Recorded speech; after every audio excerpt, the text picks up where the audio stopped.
up and put them down. Cool. Geico. 15 minutes could save you 15% or more on car insurance. Like now.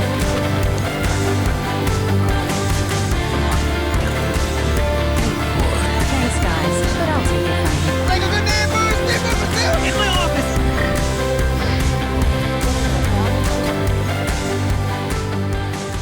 Okay, so welcome to part 2 of advertising. First thing we're going to talk about is the basic structure of advertising agencies. There's basically 4 departments: account planning, creative development, media coordination, and account management. The main responsibility of account planning is to make sure when they're trying to figure out a strategy for advertising, they're taking into account, of course, the client, because they are your customer, the team themselves, and consumers, the people who are out there, who they think would want to buy said good or service. Consumers over the years have changing tastes, people change, generations change, so it's kind of hard to figure out what they want. That's why market research is so important to have. They want to know what people are thinking, behaviors, buying patterns, their lifestyles. Yes, of course, an important aspect is demographics, which is we've talked about your general categories of people. That could be age is a very big demographic. You're going to market differently to 18 to 34-year-olds than you are people over the age of 50. So we're different because it's a different mindset. People are at different places. People like different things. They have different experiences. So it's you're not going to try and market in the same way to both sets of groups. But then there's also psychographics. Psychographics are much more in-depth. They look at actual lifestyles. They look at real how you think. It could be religious. It could be political. Psychographics are truly personal categories about who you are as an individual and who they are looking at. So these are even more personal than demographics. Demographics are very superficial. Psychographics really look into groups of people by their personal preferences or beliefs, belief systems. So that they want to really get into the inner workings of people when it comes to psychographics. And there's the values and lifestyles. That's what psychographics deals with. You'll see, if you're in advertising, you see a lot about vowels. And one of the big differences, and what vowels does, is they put so much research into this. They assume that not every product is suited for a person out there with money. That's why they go into such deep detail when they're looking for that information. One good example involving the vowels system is what they do with automobile sale. For those people that they deem who are achieved or experiencers, they say they tend to watch more sports or news, and they say it's thought that they prefer luxury cars, SUVs. But on the other group, they say that seem to be drawn to TV dramas, documentaries. They tend to go more towards minivans and gas-efficient vehicles such as hybrid. Now we come to the creative development team. This is where we have a lot of writers and artists and production people coming up with the ideas and trying to create these commercials and ads and whatever format they might have. It could be print, it could be websites, it could be television, it could be radio. These are the people who develop the ideas for the individual ads that are being created. When you're dealing with print, the creative department's coming up with rough sketches for the print, the online ads. This is where you get your words. This is where you get your graphics. For radio, it's a little different. You're coming up with scripts because, yes, you need radio scripts before you produce the commercials. They also choose who the narrator is going to be, the different sound effects, their sound effects. All depends on the individual radio ad. Heard a lot of different types of ads. There's lots of different production elements that go into just audio. Even though it's audio, there's still a lot of elements that go along with that. Now with television, they come up with a storyboard. I'm very familiar with storyboards. I deal with that when it comes to television film production.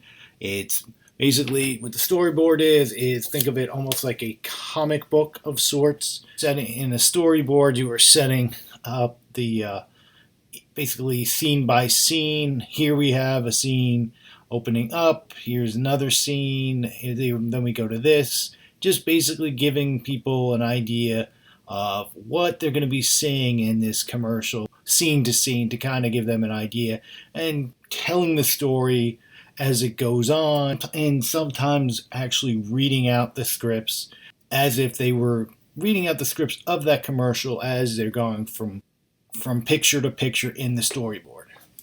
If you're talking about online or digital, you're talking about websites, it could be games, downloads, lots of different things with that. Interactivity has become a very important aspect when they are dealing with these tools and these strategies and within the production, because interactivity has become very popular. It's not just being passive anymore. People want to be involved, so they've taken that into account as well. In the advertising industry, the creative side and the research side can sometimes butt heads. You'll find there's similar conflicts in other industries, especially in more creative industries, such as television or film or as well. So there's always going to be some sort of conflict. With all the conflicts that might pop up within the course of creating advertisements, both sides understand that they can't really predict which campaigns will succeed, which will fail. Sometimes you can do all the research in the world and you think you've hit the nail on the head, and it just does not work. Sometimes that campaign just doesn't make a dent into the public, and they gotta scrap that and move on to the next campaign. Next part in the advertising agencies, we have our media coordination. You have your media buyers, and these are the people who are choosing, they're buying different media based on suitability, target audience, effectiveness of ads.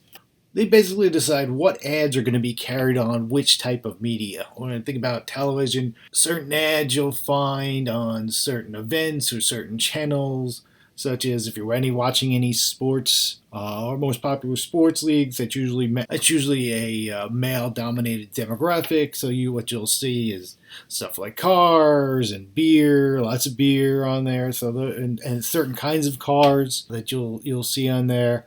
They're the ones who are deciding, okay, we're going to take Budweiser, and they're going to be playing in all the Baltimore Orioles games, just to do a local connection there. And then if you remember, we've already stated the fact that there's certain products, certain home products that are marketed more to women because they realize a lot of things around the house are chosen and bought by women in the household. You'll find those products being advertised on programs that usually attract a female demographic. A lot of these are sales driven, they're commission driven for when you're dealing with money. That's something you have to think about. But there's also a thing called incentive clauses. These incentive clauses are worked into the contracts with the agencies and the campaigns and the plans they have for certain advertising campaigns and what is going where.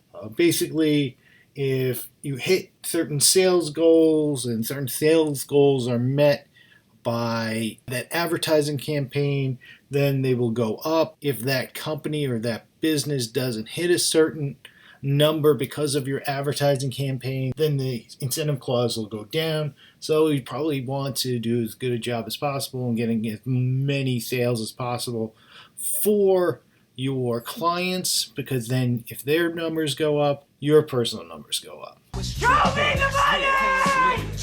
One strategy the advertising agencies try to do is saturation advertising.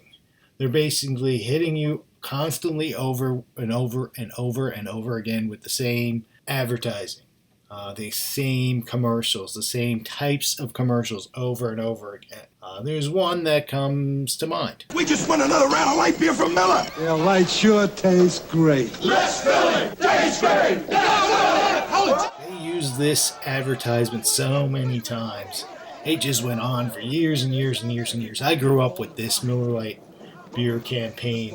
Tastes great, less filling. All those years, you knew those former athletes made their name again by being in these ads. Hey, look, it's this guy, or it's that guy, or it's that athlete. I didn't get my turn yet. I'm gonna break this tie. The last department in your typical advertising agency is your account client management. Account executives. These are the people who are the salespeople. All right, they're the ones who bring in the business. They're the ones who take care of the accounts, making sure they're getting the clients. They're having the people come in. They're making sure they're taking care of the accounts. They're keeping track of sales. They're making sure the client's money goes up, so the agency's money goes up, so your personal money will go up. Because a lot of that is based on commission, as we already said. So these are the people who are the salespeople trying to bring in the clients and bring in as many new customers as possible to get out their good or service and let people know what they have to offer. All right, now let's go into the most recent form of advertising, something you're very familiar with, but it is the most recent of all the different types, and that's online advertising. Started back in the 90s when the web popped up. As soon as there was basically the web, there was advertisement. So that's what I keep telling you. It doesn't matter what new outlet comes out or new form, they always find a way to advertise on it. First, we had banners. We still have banners, but that was the first thing that was out there. And it was either across the top of or the side of a web page. But now it's exploded into many different forms. They've had so many different forms, video, sponsorships, pop-ups, pop-unders, flash media, multimedia ads, interstitials. They pop up in a new screen window as when you're clicking to a new web page. Isn't that lovely? They find new and interesting ways to get you to watch their online commercials. There was email ads, there was classified ads, of course, spam, good old spam. It's more. I wonder if you guys know what spam is before email. It's not a very good luncheon meat, but hey, take a look at this.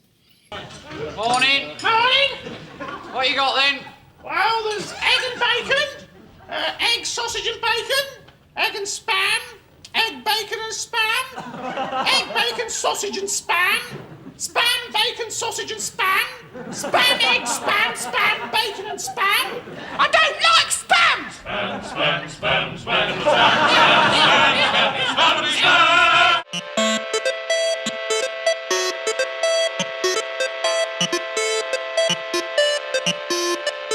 I don't like spam! Definitely not that kind of spam. The top type of web advertising now is paid search advertising. Believe it or not, before this entire online advertising thing going on now, Google and Yahoo, some other search sites used to be pretty impartial with their search results. Not so much anymore. So when you go searching for something, they'll push you to one or another product because of advertising strategies that they use. So you have to be careful with the search engines. Then they graduated to what we have now, analytics, and anytime you even say something now. I talked about a certain pair of sneakers, and oh look, 2 minutes later, there it is, an advertisement for that said pair of sneakers. Now they're just spying on us, Big Brother, just trying to see in a whole new way of market research, but what else are they hearing about as well, which kind of makes you think, what's going on here? Now online advertising's about 30%, more than 30% of all advertising, just growing more and more and more and more. Now, if you become more familiar, they're targeting individuals. They're targeting you and me, and it is kind of annoying. It is very annoying to have that. When all these social media sites popped up and started asking you about, oh, what do you like? They didn't care about who you were, or, oh, look, I like this and I like this.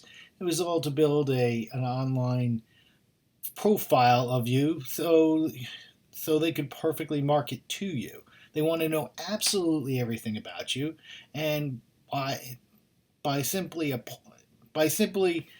either downloading apps or trying to find things on the web or whatever the case may be. Every time you do that, you are saying, "Oh, I'm interested in this," and then let's add that to their profiles, and then we can specifically market our approach to you individually. Before it was all this market research, but now everybody's just giving it to them, and they're using the information we give them and because of whatever thing we downloaded. It could be an app or a program or whatever, or it could be just information. I'm going to put all this information on my profile for this, that, or the other thing for that piece of social media, and you're just telling them, okay, this is who I am. They collect a lot of this information from cookies and online surveys, and one of the main ways they do it is to sign up to win this free prize of some sort, or a free trip here, or you can win tickets to this game or this concert, and they have you hooked. And when they do that, those cookies are tracking what you do. If you're on a certain site, it recognizes you. It knows what you're doing on that site. It knows what you're looking for. So they're just constantly building a profile on you.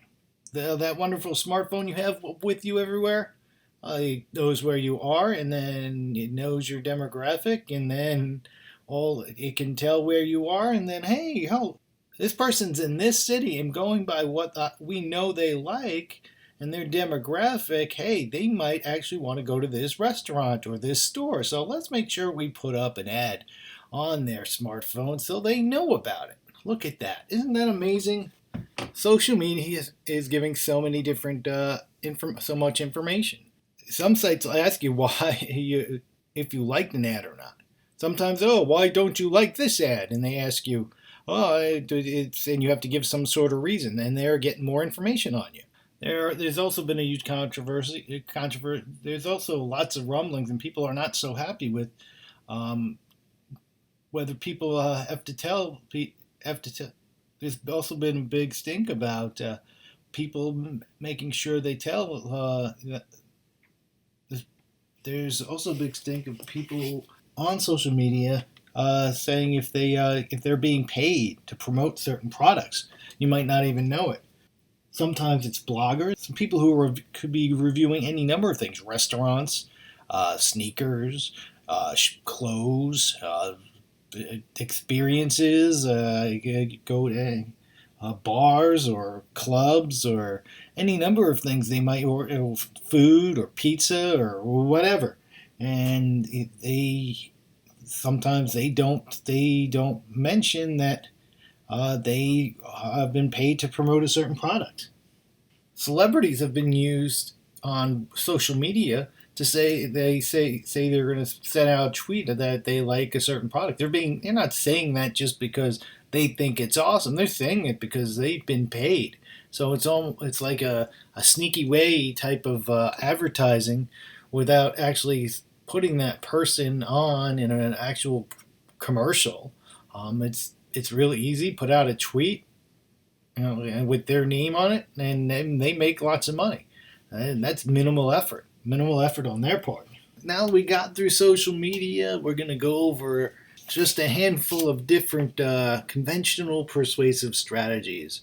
I'm sure you've noticed all of these different types throughout the multitude of commercials out there, but there's lots of different strategies of how to go about persuading people and trying to separate them from their money. So that's what we're going to go over now. The ad agencies have been saying for years, the whole point of us is to let people know out there what's out there and in a straightforward way. This is what we have. If you watch any commercial, you know that's not necessarily the case. That's why they're doing lots of stories, and you only have a certain amount of time to be able to advertise whatever it is you're advertising. It doesn't matter about the format. It could be online. It could be a radio commercial, a television commercial. They're not that long, and or print, and it's just one page. You can't have too much in there. Someone's not going to sit there and read all that time. That's why commercials are so short. Most commercials go for like 30 seconds. Heck, they've gone down more to like 15 a lot of the times. Yes, Super Bowl has longer commercials, but that's its thing. That's what they do. Now, the first one is famous person testimonial. You've seen this countless times. I don't want to make it tough. I just want to tell you that I've had enough. It might sound crazy, but it ain't no lie, baby. See? Bye. Heck, if you look at the quick montage of clips I did for the opening of the video, I had Justin Timberlake and Christopher Walken doing Bye-Bye Water. 5 calories, no artificial sweeteners, and tastes amazing. And also Anthony Hopkins was doing something for Alexa. That's just 2 right there. This is a tried and true strategy. It's been happening for years and years and years. Heck, since print. And it continues on. Just think about it. Beyonce's done Pepsi. Professional athletes are always selling stuff. I mean, Michael Jordan for all those years, LeBron James. They make so much money on so many different things. They make more money in endorsements than they do from actually playing the game. So that's become a huge aspect, and they become their own marketable commodity in itself. That ability to be able to become an advertising icon makes them an entire marketable commodity upon itself. They become, the person themselves becomes an empire. You don't want to get his hair wet. Pretty boy.